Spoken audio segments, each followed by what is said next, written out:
할렐루야. 1월 18일 토요일 새벽 기도를 시작하겠습니다. 사도신경으로 우리의 신앙을 고백합니다. 나는 전능하신 아버지 하나님 천지의 창조주를 믿습니다. 나는 그의 유일하신 아들 우리 주 예수 그리스도를 믿습니다. 그는 성령으로 잉태되어 동정녀 마리아에게서 나시고 본디오 빌라도에게 고난을 받아 십자가에 못 박혀 죽으시고 장사된 지 사흘 만에 죽은 자 가운데서 다시 살아나셨으며 하늘에 오르시어 전능하신 아버지 하나님 우편에 앉아 계시다가 거기로부터 살아있는 자와 죽은 자를 심판하러 오십니다. 나는 성령을 믿으며 거룩한 공교회와 성도의 교제와 죄를 용서받는 것과 몸의 부활과 영생을 믿습니다. 아멘. 찬송가 198장 찬양하시겠습니다. 찬송가 198장입니다.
신약성경 요한복음 6장 1절부터 14절까지 말씀입니다.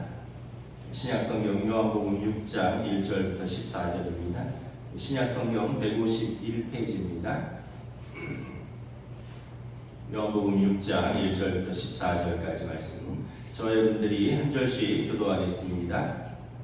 그 후에 예수께서 디베리아의 갈릴리 바다 건너편으로 가심에 큰 무리가 따르니 이는 병자들에게 행하시는 표적을 보았음이로라.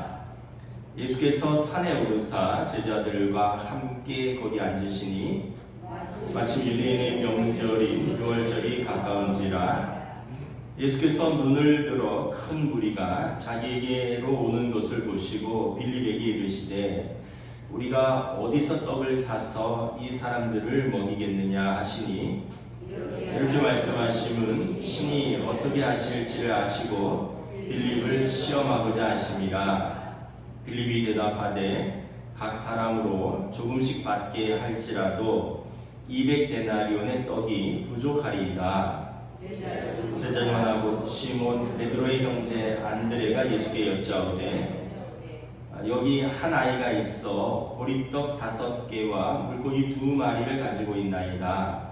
그러나 그것이 이 많은 사람들에게 얼마나 되겠사옵나이까. 예수께서 이르시되 이 사람들로 앉게 하라 하시니 그곳에 잔디가 많은지라 사람들이 앉으니 수가 5,000명쯤 되더라. 예수께서 떡을 가져 축사하신 후에 앉아있는 자들에게 나눠주시고 물고기도 그렇게 그들의 원대로 주시니라. 그들이 배부른 후에 예수께서 제자들에게 이르시되 남은 조각을 거두고 버린 것이 없게 하라 하시므로 이에 거두니 보리떡 5개로 먹고 남은 조각이 12바구니에 찼더라. 그 사람들이 예수께서 행하신 이 표적을 보고 말하되 이는 참으로 세상에 오실 그 선지자라 하더라. 아멘. 할렐루야. 오늘 토요 새벽 기도에 나오신 우리 성도들을 주님의 이름으로 환영하고 축복합니다. 우리 이 시간 한번 인사하겠습니다. 한 주간 평안하셨습니까? 새해가 이렇게 들었고 또 시간이 흘러가고 또 우리의 삶도 흘러가고 또 역사도 흘러가고 있습니다. 새해에도 하나님의 또 선하신 뜻이 또 우리의 삶 속에 또 우리 나라와 민족 가운데 또 이루어지기를 우리가 기도하면서 오늘 또 말씀을 보면 예수님께서 우리 삶에 관심이 있다라는 것을 다시 한번 보여주고 있습니다. 그 유명한 오병이어의 사건입니다. 오병이어는 떡 5개와 물고기 2마리로 무려 5,000명을 먹이고도 12방주리가 남은 사건이죠. 1절부터 쭉 보면 이제 예수님을 따르는 많은 무리들이 있었습니다. 예수님이 하나님 나라를 선포하시고 병든 자를 고치시고 귀신 들린 자를 깨끗게 하시고 또 앞에 보면 그 죽은 아이 왕의 신하의 아들을 살렸습니다. 그런 사건들 속에서 많은 사람들이 예수님을 따라다니기 시작했습니다. 예수님을 따라다니는데 이 사람들이 이제 때가 되면 먹어야 되잖아요. 아마 때가 점심때쯤 된 것 같고 많은 사람들이 예수님을 따라다니는데 이제 그때나 지금이나 먹어야 사니까 때가 되면 이제 세 부류가 있겠죠. 집에 돌아가서 식사를 하러 집으로 돌아가는 사람들, 그리고 오늘 본문에 보면 도시락을 싸온 아이가 있는 걸로 봐서 자기 도시락을 싸갖고 다니면서 예수님 쫓아다니는 사람들, 그리고 그 여력이 안 되면 그냥 굶고 있는 거죠. 이 세 부류의 사람들이 있을 텐데 예수님께서 당신을 따르는 수많은 사람들을 모시고 제자들에게 대책이 있느냐라고 물으십니다. 우리 5절 한번 봉독하겠습니다. 시작. 예수께서 눈을 들어 큰 무리가 자기에게 오는 것을 보시고 빌립에게 이르시되 우리가 어디서 떡을 사서 이 사람들을 먹이겠느냐. 예수님께서 당신을 따르는 이 수많은 사람들을 보시고 제자들에게 무슨 대책이 있느냐라고 물으십니다. 이 얘기는 뭐냐면 예수님께서 자신을 따르는 사람들의 육적인 양식에도 관심이 있다는 거예요. 하나님 나라를 선포하셨지만 그런 영적인 양식뿐만 아니라 당신을 따르는 수많은 사람들의 한 끼 식사에도 예수님이 관심이 있다라는 것입니다. 우리의 삶에 관심이 있으시고 우리의 먹고 사는 문제에도 예수님께서 관심이 있으시다. 마태복음 7장에 보면 부모의 관심은 자녀에게 좋은 것을 주기 원하는 것입니다. 자녀가 떡을 달라는데 누가 돌을 주며 자녀가 생선을 달라는데 뱀을 줄 부모가 있겠느냐. 악한 부모라도 자기 자식에게는 좋은 것을 줄지언정 하물며 하늘 아버지께서 자녀에게 좋은 것을 주시지 않겠느냐. 부모의 관심사는 자녀에게 좋은 것을 주기를 원한다는 거예요. 특별히 어머니들은 그러잖아요. 밥 먹었니? 제가 부모님 집에 가면 12시에 가도 점심 먹었니? 오후 3시에 가도 밥 먹었니? 저녁 한 9시에 들러도 밥 먹었니? 항상 물으신 게 밥은 먹었니? 예요.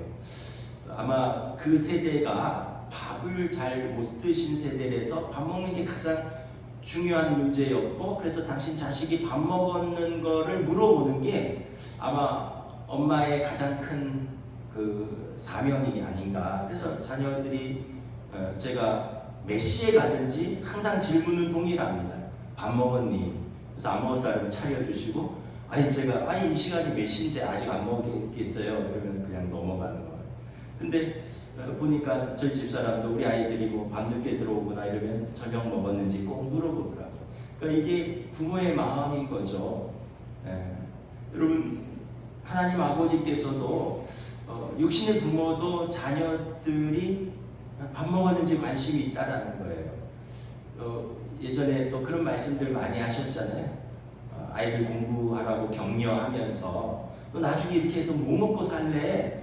어른들의 관심은 너 먹고 살아야 되잖아. 너 뭐 먹고 살래? 지금 열심히 해라. 이런 격려와 질책이 있는데 결국은 자녀에 대한 좋은 것을 자녀에게 물려주기 위한 부모의 관심인 거죠. 그래서 하물며 하나님 아버지께서 우리의 삶에 관심이 없겠느냐. 우리 이 땅에서의 육신의 삶에도 하나님 아버지께서 관심이 있으시다라는 거예요. 오늘 예수님께서 제자들에게 물으십니다. 이 사람들, 나를 따르는 이 사람들 뭘 먹여야 되지 않겠느냐. 좀 여러분 위로가 되시죠? 주님이 우리가 먹고 사는 거에도 관심이 있다라는 거죠. 우리가 주님을 따르는데 주님께서 우리가 굶기를 원치 않으신다는 거예요. 그런데 이제 그 마음은 알겠는데 현실은 어떠한가? 7절 한번 공독하겠습니다. 시작. 빌립이 대답하되 각 사람으로 조금씩 받게 할지라도 200데나리온의 떡이 부족하리이다. 현실을 빌립은 이제 굉장히 아주 현실적으로 분석을 하죠. 지금 10절에 보면 5,000명인 거예요. 각 사람이 조금씩만 얻어먹어도 200데나리온으로도 부족하다는 거예요. 200데나리온은 1데나리온이 그 당시 노동자 하루 품삯입니다. 그러니까 이제 요즘 최저임금이 1,300원이거든요. 그러니까 하루 뭐 해서 한 10만 원 잡으면 이제 200데나리온이니까 200인분이에요. 그러면 2천만 원이죠. 자, 2천만 원으로 5,000명을 먹이려고 계산을 해봤더니 빵 400원짜리를 사야 됩니다. 물은 빼고 빵만. 요즘 빵이 400원짜리가 있을까요? 그 주일날 우리가 떡 하잖아요. 떡 하는데 한 팩이 2,500원, 조금 비싼 건 3,000원 그렇습니다. 그거 한 8조각 들었나요? 그렇습니다. 근데 여러분 그 한 팩이 그래요. 그럼 그거 4분의 1에서 5분의 1을 해야 되는 거죠. 그러면 한두 개 먹는 거고, 빵도 뭐 제가 잘 안 사봐서 기억은 모르겠는데 400원짜리 빵은 없을 거예요. 근데 물론 2000년 전이니까 이따 치고 결국은 아주 조금 얻어먹는데 그걸로는, 근데 문제는 그 돈이 없다는 거예요. 빌립의 계산은 아무리 계산해도 답이 안 나옵니다. 이 사람들을 먹이려면 이제 그 당시 2천만 원이 있어야 되는데 그래도 겨우 먹는데 우리에게 그 돈이 어디 있습니까? 불가능합니다. 라는 거죠. 안드레가 다시 한번 현실을 상기시킵니다. 8절, 9절 우리 함께 읽겠습니다. 시작. 제자 중 하나 곧 시몬 베드로의 형제 안드레가 예수께 여짜오되 여기 한 아이가 있어 보리떡 5개와 물고기 2마리를 가지고 있나이다. 그러나 그것이 이 많은 사람에게 얼마나 되겠사옵나이까. 안드레가 현실을 다시 한번 상기시키죠. 지금 우리에게 있는 것은 돈 200데나리온이 아니라 한 어린아이의 도시락이 있는데 이 조그만 물고기 조그만 떡 5개랑 물고기 이제 2마리입니다. 오병이어라는 거죠. 안드레의 대답도 불가능하다는 거예요. 현실은 불가능합니다.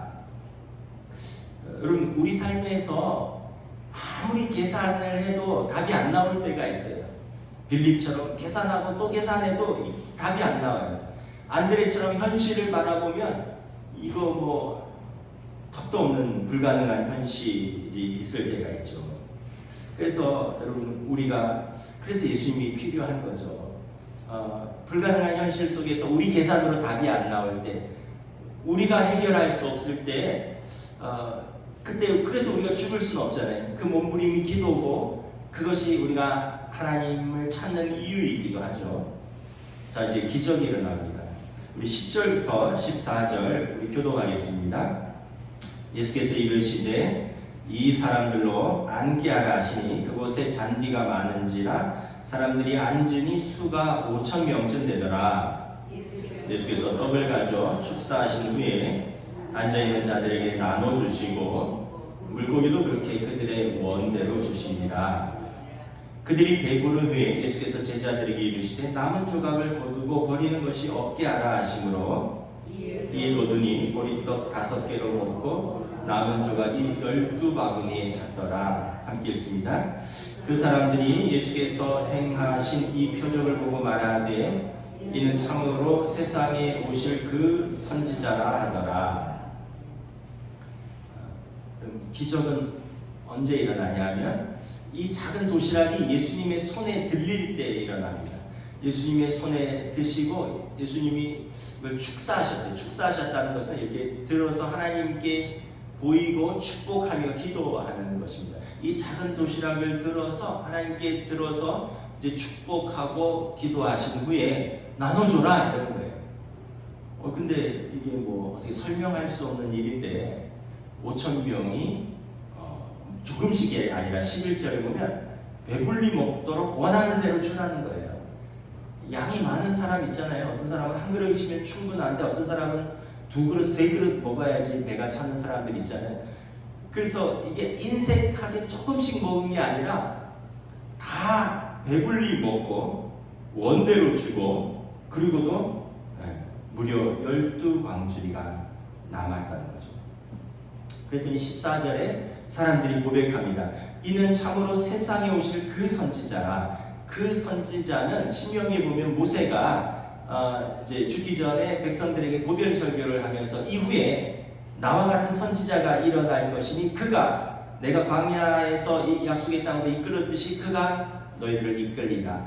그 선지자는 메시아를 말하는 것입니다. 그래서 이스라엘 백성들은 모세 이후에 그리고 다윗 언약 이후에 다윗의 후손에서 오시는 그리스도, 모세가 말한 그 선지자가 오기를 기다리는 거예요. 그래서 그분이 오시면 나라와 그 영광을 회복하시고 그리고 모세가 광야에서 하늘에서 만나 모세가 기도하니 반석에서 물이 나고 하늘에서 만나가 내렸잖아요. 그래서 하늘에서 자기 조상들이 양식을 내려서 그들이 먹고 살았던 것처럼 그리스도가 오시면 그 선지자도 우리로 하여금 이 나라를 독립하고 하나님 나라에서 우리가 먹고 사는 것을 해결해 주시리라. 이런 기대가 있었던 거죠. 그래서 이제 이 사람들이 예수님이 모세가 말한 그 선지자구나. 그 전에 병을 고친 것, 아이를 살린 것, 귀신을 쫓아낸 것, 그분의 말씀이 서기관들의 말씀보다 그 훨씬 그 깊은 가르침과 권능이 있었던 것, 이 모든 것 플러스 오늘 이 오병이의 사건을 통해서 모세가 말한 그 선지자가 바로 이분이구나 하는 기대를 가지게 된 것입니다. 그래서 15절에 보면 예수님을 그들의 임금으로 삼으려고 한다는 거죠. 오늘 우리도 사실은 여러 가지로 기도를 하죠. 병든 분들은 건강을 위해서 기도하고, 또 부모들은 자녀들을 위해서 기도하고, 또 직장이나 사업을 위해서도 기도하고, 결국은 어떻게 보면 우리의 먹고 사는 문제를 하나님 앞에 우리가 올해도 올려놓고 기도를 드립니다. 여러 가지 좀 어려운 상황이죠. 작년 12월 3일 그 비상계엄 이후로 지금 환율도 50원 이상 올랐고요. 환율이 50원 이상 오르면 이제 수입 원가가 다 오르기 때문에 이제 우리 물가가 올해 막 오르게 되어 있습니다. 수출은 좀 좋을 수 있는데 수출도 수입해서 우리가 파는 거기 때문에 경제적으로 그렇게 큰 도움이 될 것 같지 않습니다. 올해도 굉장히 어려울 걸로 예상을 하고요. 또 국가 신인도가 떨어지니까 또 외국에서 자본들이 빠져나갈 거고, 그럼 주가도 떨어질 거고, 또 국내 금리도 우리나라에서 돈이 빠져나간 걸 붙들으려면 금리를 올려야 되거든요. 금리가 오르면 대출 받은 분들은 또 다 그만큼 이자를 많이 내야 돼요. 지금 여러 가지 사회적으로도 그렇지만 경제적으로 굉장히 어려울 걸로 예상이 됩니다. 그럼에도 불구하고 그래도 우리가 또 기도하면서 올 한 해도 하나님께서 우리의 삶에 관심이 있으시고 우리의 삶에 개입해 주시고 우리의 삶을 선하게 이끌어 주실 것을 믿고 믿음으로 사는 거죠. 사실 이제 우리 민족은 먹고 사는 것은 해결을 했습니다. 저희 부모님 세대는 전쟁 세대잖아요. 저희 부모님 세대, 우리 권사님들 세대들은 사실 먹고 사는 게 제일 중요했죠. 전쟁 이후에 한 끼 먹는 것. 그래서 오죽해 무슨 인사가 식사하셨습니까? 겠습니까? 그런데 이제 저희 세대는 저희 자녀 세대죠. 부모님의 저희 세대는 이 생존의 단계는 넘어섰죠. 그래도 저희도 좀 가난한 세대였죠. 저도 시골에서 중학교 때까지 살아서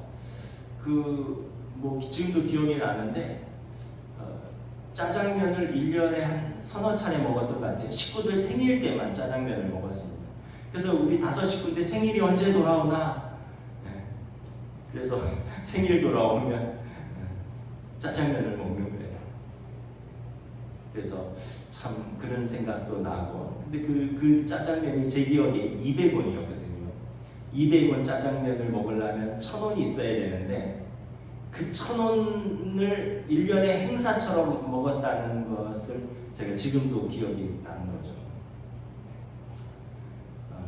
제 어렸을 때 꿈이, 시골에 살 때 말합니다. 어촌에 살았기 때문에 초등학교 때는 꿈이 쥐포 공장 사장이었어요. 생선은 많이 있었기 때문에 교인들이 11조를 생선으로 했어요. 그래서 주일날 생선을 이렇게 성미랑 생선을 가져오고 이러면은 생선을 포를 떠서 그 당시 쥐치라고 강원도에 쥐치가 많이 나고 그 쥐포를 이렇게 말려서 발에다 널어서 이렇게 5조각 6조각 붙여서 이렇게 모양을 만들어서 이렇게 말린 다음에 제가 하는 일은 파리를 쫓는 거였습니다. 그럼 이제 잘 말려서 그거를 이제 캐비넷에다 어머니가 세면 봉지에다 싸서 이렇게 잘 보관한 다음에 가끔 필요할 때마다 간식으로 주는 거예요. 너무 맛있는데 이걸 원할 때마다 못 먹으니까, 그래서 저 어렸을 때 꿈이 쥐포 공장 사장이 되어야겠다. 원할 때마다 쥐포를 먹고 싶다. 요즘은 이가 아파서 쥐포 이런 딱딱한 오징어 이런 거 잘 못 먹고요. 그 다음에 이제 그 다음에 꿈이 뭐냐면 사발면 공장 사장이 되어야겠다. 사발면이 처음 나왔는데 너무 맛있는 거예요. 사발면이. 야, 이런 게 있구나 해서 이것도 원 없이 먹어봐야겠다. 요즘은 아시다시피 어른들 사발면 안 먹죠. 건강에 별로 안 좋다고. 요즘 누가 사발면 먹습니까? 뭐 물론 이제 먹기도 하지만 제 꿈이 뭐냐 하면 계란을 2개 이상 먹는 게 꿈이었어요. 하나 이상 먹기도 어렵고 하여튼 계란 2개 한번 먹어보자. 그래서 제가 요즘도 계란은 2개를 먹습니다. 꼭 아침에 후라이를 해서 하면 제가 계란을 꼭 2개를 부쳐 먹어요. 어렸을 때 계란이 그렇게 먹고 싶어갖고 하나로는 양이 안 차는 것 같아요. 그래서 요즘은 계란을 2개 먹는데 참고로 사발면이나 쥐포는 잘 안 먹습니다. 근데 계란은 요즘도 2개를 먹어요. 근데 요즘 아이들은 얼마나 좋은 시대에 삽니까? 그럼 저희 아이들도 이렇게 보니까 뭐 새벽이든 밤이든 뭐 배달의 민족인가 뭐 쿠팡 2층가에서 자기들 먹고 싶은 대로 다 주문을 합니다. 이제는 뭐 엄마한테 사달라 이런 말도 하지만 자기들 먹고 싶은 대로 뭐 어떤 때는 뭐 돈가스를, 어떤 때는 치킨을, 어떤 때는 뭐 알밥, 뭐 어떤 때는 뭐 연어, 뭐 자기들이 그냥 먹고 싶은 대로 주문을 해서 먹어요. 그러니까 이 시대는 이제 정말 우리 부모님 시대의 가난을 해결한 가난, 이제 먹고 사는 문제로 고민하는 시대는 아닌 거죠. 참고로 저도 오늘 새벽에 이미 저도 샌드위치랑 주스랑 커피 한 잔 이렇게 먹고 나왔습니다. 아마 요즘은 뭐 하여튼 먹는 것 때문에 이렇게 어려운 시대는 아니죠. 물론 이제 또 여전히 이제 문제는 이제 얼마나 더 잘 먹고 사느냐 이 문제겠지만 기억해야 할 것이 이제 한 3가지가 있는데요. 첫째는 이제 자기 도시락을 내어놓은 한 어린아이의 헌신이 있었습니다. 오늘 본문에 보면 이 기적이 일어나기까지 한 어린아이가 자기 도시락을 내놨다. 여러분, 어린아이가 자기 도시락을 내놨다. 이거는 대단한 헌신이고 희생입니다. 그럼 애들이 자기 먹을 거 내놓던가요? 애들은 자기 먹을 건 꼭 지키니까. 그래서 애들이잖아요. 근데 애들이 부모뿐만 아니라 지금 모르는 사람들을 위해서 자기 도시락을 내놓는 헌신이 있었습니다. 예전에 김동호 목사님이라고 이분이 그런 말씀을 하셨어요.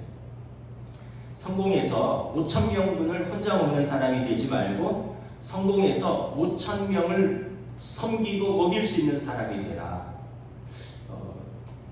참 의미 있다고 생각해요. 많은 사람들이 성공하면 더 잘 먹어야지, 5,000명분을 내가 먹어야지, 이런 생각이 있지만 그게 아니라 5,000명을 내가 섬기고 먹일 수 있는 그렇게 성공한 사람이 되라.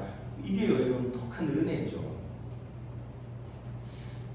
한 25년 전에 제가 그때 청년부 목사였는데 청년들을 데리고 말레이시아로 단기 선교를 갔었습니다. 한 20명 정도 데리고 갔는데 거기도 25년 전이니까 정말 열악하더라고요. 그래서 우리가 아이들을 불러서 이렇게 뭐 성경학교 같은 거 해주고 또 이제 같이 식사하고, 애들이 끝났는데 안 가요. 가서 집에 가서 자고 내일 와라 했는데 가도 할 것도 없고 우리랑 붙어 있어야지 먹을 거라도 좀 나눠주고 이러니까 끝났는데 안 가는 거예요, 애들이. 그래서 그 애들 참 마음도 짠하고 그러는데 그때 이제 선교사님하고 제가 이렇게 의논하다가 그 앞집에 조그만 돼지가 있는 거예요. 그래서 물어봤어요. 선교사님, 저 돼지 한 마리 사면 얼마나 합니까? 했더니 아주 작지는 않고요. 한 저 상반신만한 돼지인데 한 마리에 30만 원이래요. 그리고 우리가 그 예산은 없었는데 그럼 저거 한 마리 잡읍시다. 그래갖고는 우리 저랑 또 우리 청년부 간사랑 같이 따라간 집사님들 몇 명이 이렇게 30만 원을 만들었어요. 그래서 돼지를 한 마리 잡았는데 하루 종일 이게 돌려갖고 진짜 그 마을 사람들 다 와서 돼지 한 마리를 먹고 잔치를 벌였어요. 근데 이제 2주 있었는데 3일 있다 보니까 청년들이 마음에 그게 감동이 됐나 봐요. 목사님, 우리도 10,000원씩 낼 테니까 20명이 청년들이 왔는데 한 마리 더 잡읍시다 이러는 거예요. 그래갖고 청년들이 또 30만 원을 낸 거예요. 그래갖고 한 3일 후에 돼지를 한 마리 또 잡았어요. 그런데 이제 한국에 있는 교회 당회원들이 그 얘기를 들었어요. 그랬더니 장로님들이 야, 우리가 한 마리씩 사줄 테니까 매일 잡아야 되는 거예요. 매일. 그래갖고 매일은 못 잡았고 진짜 거의 뭐 한 이틀에 한 번 걸로 돼지를 한 5마리는 한 2주 있는 동안에 돼지를 한 5마리 정도 잡아먹고 왔어요. 그 시작은 정말 뭐 청년들의 10,000원씩 냈던 그 한 마리 잡자는 그런 마음들, 그리고 또 한국에서도 소식을 들은 또 우리 어른들의 마음들, 그런 마음이었던 것 같아요. 그래서 뭐 지금도 아주 참 맛도 있었고 그다음에 아주 기억에 남는 그런 게 있었는데, 우리 김동호 목사님 말씀처럼 여러분 우리 성공해서 5,000명도 혼자 먹는 사람 되지 말고 그럼 탈납니다. 우리 성공해서 5,000명을 섬기는 주님의 손에 붙들려서 주님께 우리 것을 올려드려서 5,000명분을 먹이는 그런 복된 사람이 되자라는 거죠. 두 번째는 12절에 보면 남은 조각을 거두고 버리는 것이 없게 하라. 그러니까 그렇다고 우리가 흥청망청 쓸 게 아니라 흥청망청 쓸 것도 없지만 또 전략하고 근검 전략하고 또 우리가 해야 할 건 한 거죠. 우리나라 민족의 국민성이 근검, 전략, 부지런하고 그렇잖아요. 제가 해외에 가서 좀 살아보니까 이 민족의 특성이 있더라고요. 이 남미 사람들은 그날 벌어서 그날 먹는 거예요. 그 주 벌어서 그 주 먹는 거예요. 근데 우리나라 사람들은 그날 벌으면 그 주 먹을 걸 생각하죠. 그 주 벌으면 그 달 먹을 것을 남겨두고, 그 달 벌으면 그 해 먹을 것을 남겨두고, 이런 마음으로 살잖아요. 근검전략하고 부지런하고 힘써서 노력하고, 우리에게 좋은 국민성이 있어서 지금 이렇게 우리나라가 발전하지 않았는가. 그래서 오늘 말씀에 보면 예수님이 야, 은혜로 얻었다고 흥청망청 먹은 게 아니라 남은 거 다 거둬라, 버리는 것이 없도록 하라, 12광줄이나 남겨주신 것을 봅니다. 무엇보다 주님의 손에 붙들려서 우리가 쓰임을 받아야 되겠죠. 주님의 손에 붙들려서 쓰임을 받는 것. 그래서 우리가 열심히 일하는 것도 중요하고, 또 어린아이의 도시락에 헌신처럼 우리 것을 드리는 것도 중요하고, 빌립처럼 계산하는 것도 중요하고, 다 중요하지만 더 중요한 건 주님의 손에 붙들리는 것이 중요하다라는 것입니다.